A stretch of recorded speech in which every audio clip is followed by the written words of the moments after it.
Shemuel Aleph, or 1 Samuel, chapters 4 through 8.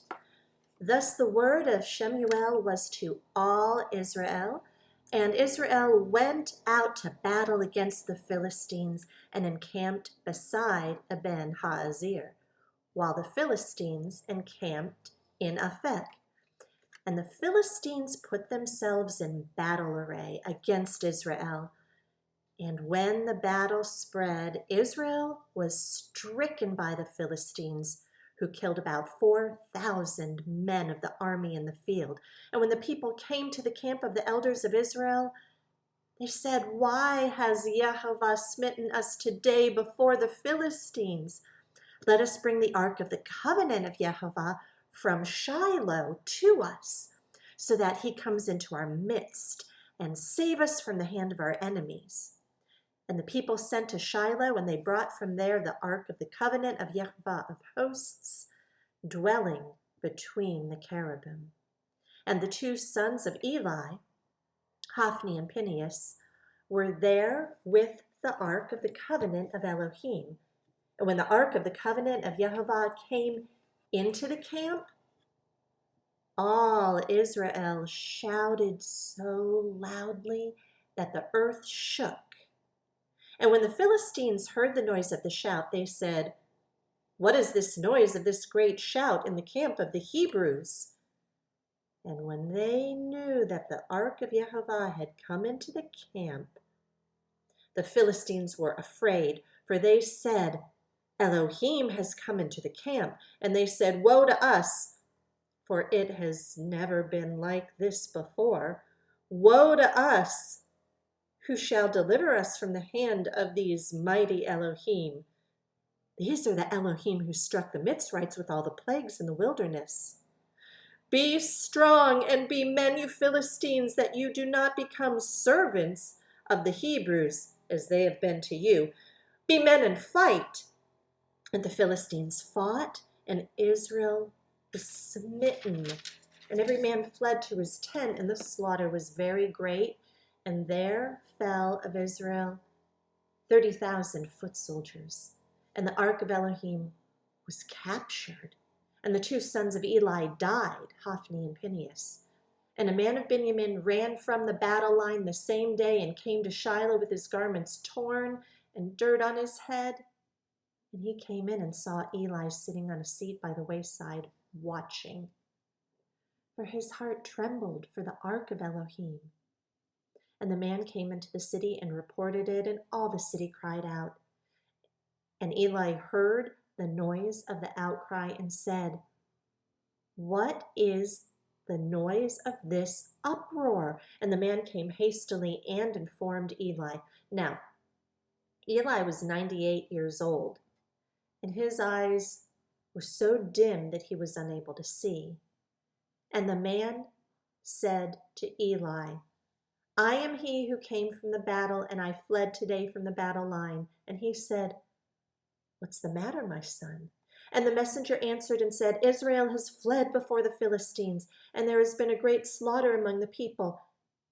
And your two sons have died, Hophni and Phinehas, and the ark of Elohim has been captured." And it came to be when he mentioned the ark of Elohim that Eli fell off the seat backward by the side of the gate, and his neck was broken and he died, for the man was old and heavy. And he ruled Israel 40 years. And his daughter-in-law, Phinehas' wife, was pregnant, about to bear. And when she heard the news that the ark of Elohim was captured, and that her father-in-law and her husband were dead, she bowed herself and gave birth, because her pains came upon her. And about the time of her death, the women who stood by her said to her, "Do not fear, for you've borne a son." But she did not answer, nor did she set her heart to it. And she called the child Ichabod, saying, "The esteem has departed from Israel, because the ark of Elohim was taken, and because her father-in-law and her husband." And she said, the esteem has departed from Israel, for the ark of Elohim was taken. Chapter 5.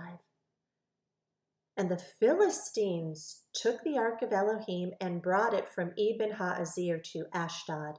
And the Philistines took the ark of Elohim and brought it into the house of Dagon and set it by Dagon. And the Ashdodites rose early in the morning and saw Dagon fallen on its face to the ground before the ark of Yehovah. So they took Dagon and put it in its place again. And they arose early the next morning and saw Dagon fallen on its face to the ground before the ark of Yehovah, and the head of Dagon and both the palms of its hands cut off on the threshold. Only Dagon itself was left of it. That is why, to this day, the priests of Dagon and all who come into Dagon's house do not tread on the threshold of Dagon in Ashdod. But the hand of Yehovah was heavy on the Ashdodites, and he wasted them and struck them with tumors, Ashdod and its borders. And when the men of Ashdod saw this, they said, let not the ark of the Elohim of Israel remain with us, for his hand has been hard on us and on Dagon, our mighty one. Then they sent and gathered to them all the princes of the Philistines and said, what do we do with the ark of Elohim of Israel? And they answered, let the ark of the Elohim of Israel be removed to Gath. And they removed the ark of the Elohim of Israel. And it came to be after they removed it that the hand of Yehovah was against the city with a very great destruction. And he struck the men of the city from the least to the greatest, and tumors broke out on them. They then sent the ark of Elohim to Ekron.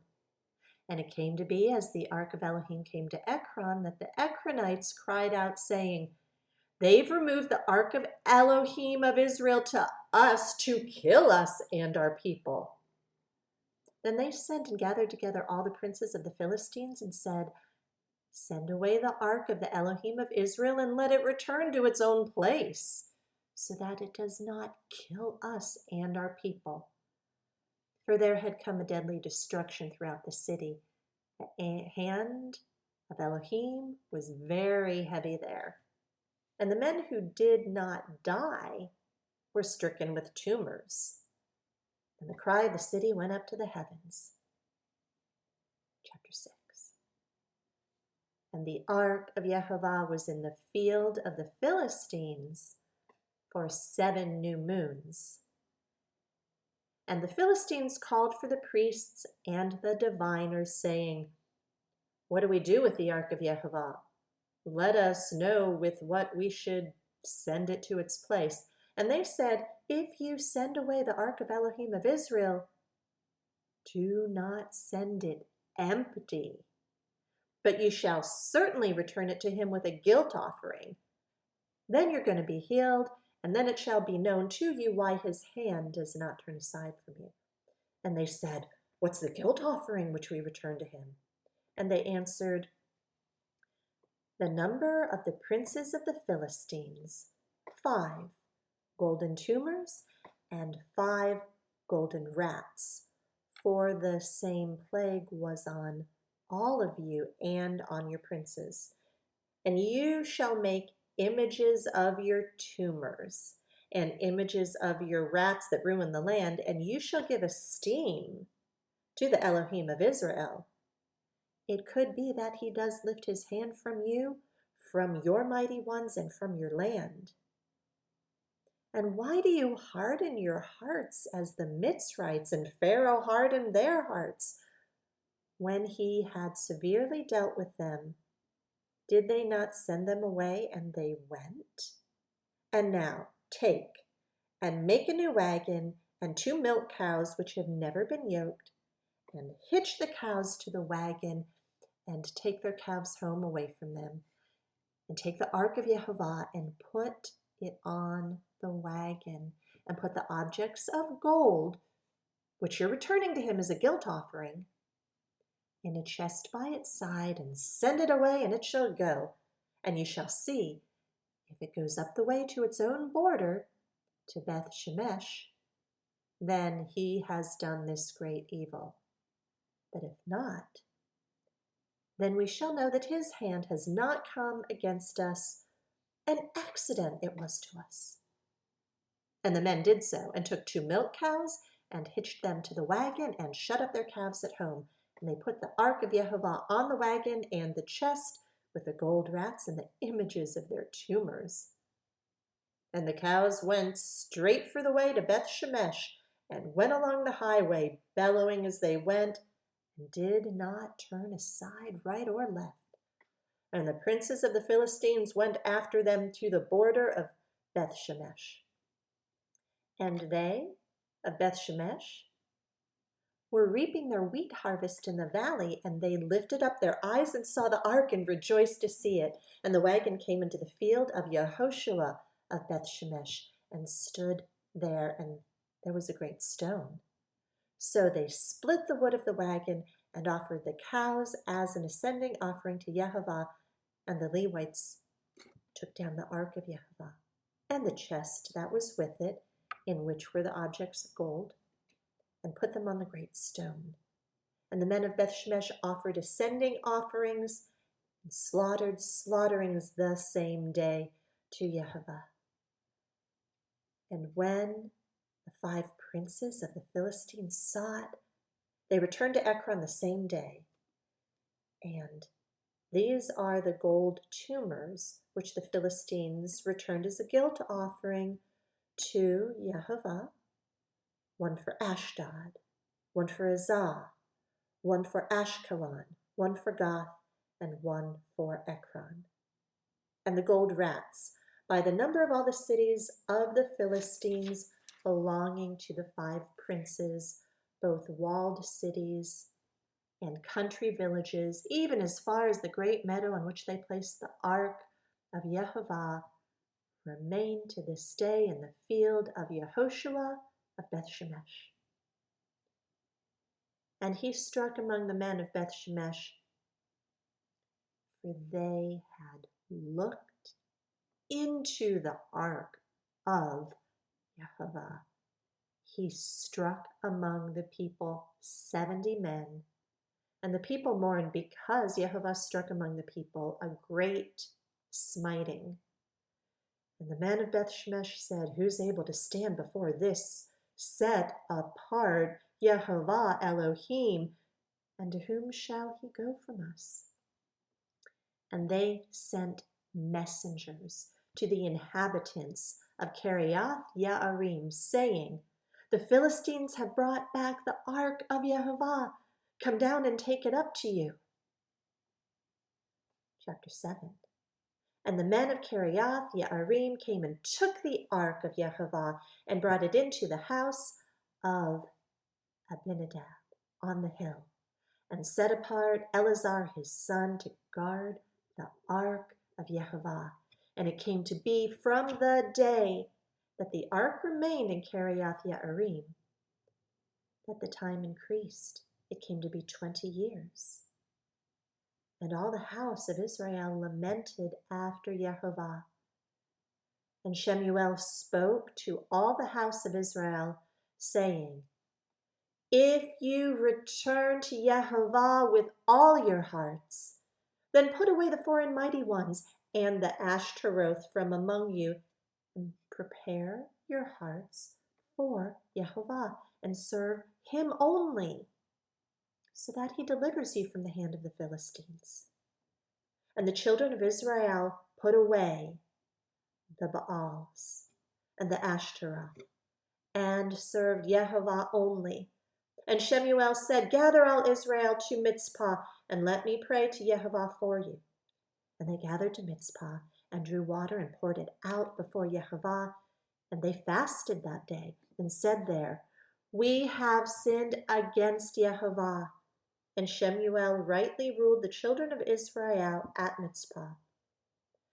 And when the Philistines heard that the children of Israel had gathered together at Mizpah, the princes of the Philistines went up against Israel, and the children of Israel heard of it and were afraid of the Philistines. And the children of Israel said to Shemuel, "Do not cease to cry out to Jehovah our Elohim for us, that he would save us from the hand of the Philistines."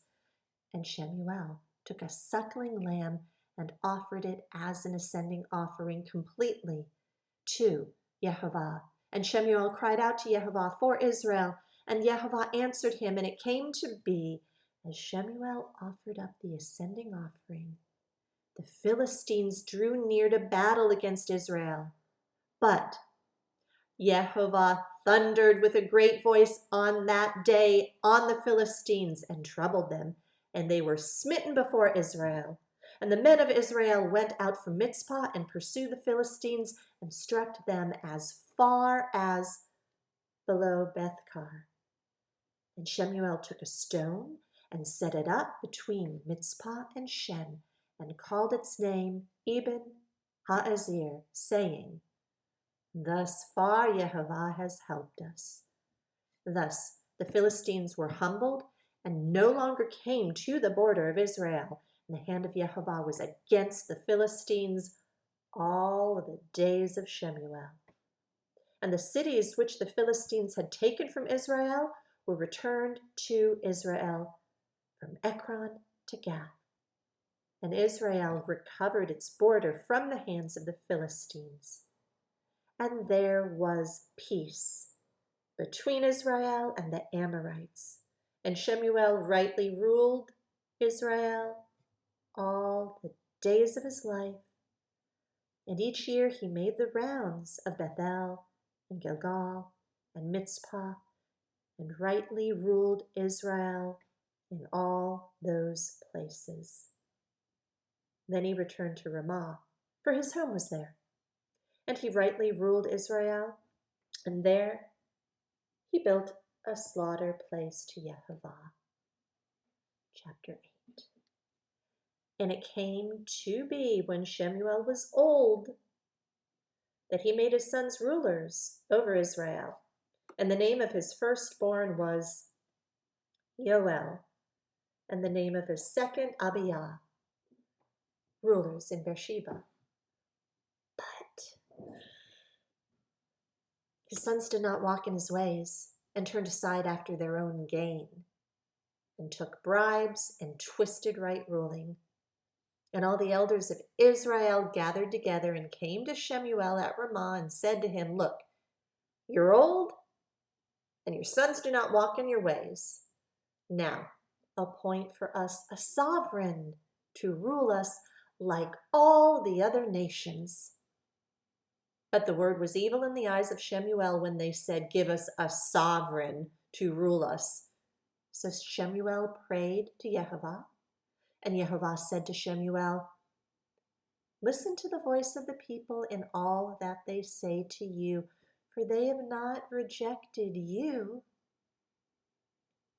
but they've rejected me from reigning over them, according to all the works which they've done since the day I brought them up out of Mitzrayim, even to this day, forsaking me and serving other mighty ones. So they're doing it to you too. And now listen to their voice, but you shall certainly warn them, and shall make known to them the ruling of the sovereign who does reign over them." And Shemuel spoke all the words of Jehovah to the people who asked him for a sovereign, and said, "This is the ruling of the sovereign who does reign over you. He shall take your sons and appoint them for his own chariots and to be his horsemen, and they shall run before his chariots, and appoint commanders over his thousands and commanders over his fifties, or to plow his ground and reap his harvest, or to make his weapons and equipment for his chariots. And your daughters he's going to take to be perfumers and cooks and bakers, and the best of your fields and your vineyards and your olive trees he's going to take and give them to his servants. And a tenth of your grain and your vintage He's going to take and give it to his officers and servants, and your male servants and your female servants and your best young men and your donkeys he's going to take and use for his own work. A tenth of your sheep he's going to take, and you are to be his servants. And you shall cry out in that day because of your sovereign, whom you've chosen for yourselves, that Yehovah is not going to answer you in that day. However, the people refused to listen to the voice of Shemuel and said, "No, but let a sovereign be over us. Then we shall be. We also, like all the nations, and our sovereign shall rule us and go out before us and fight our battles." And Shemuel heard all the words of the people, and he repeated them in the hearing of Yehovah. And Yehovah said to Shemuel, "Listen to their voice and make them a sovereign." And Shemuel said to the men of Israel, "Each of you go to his city."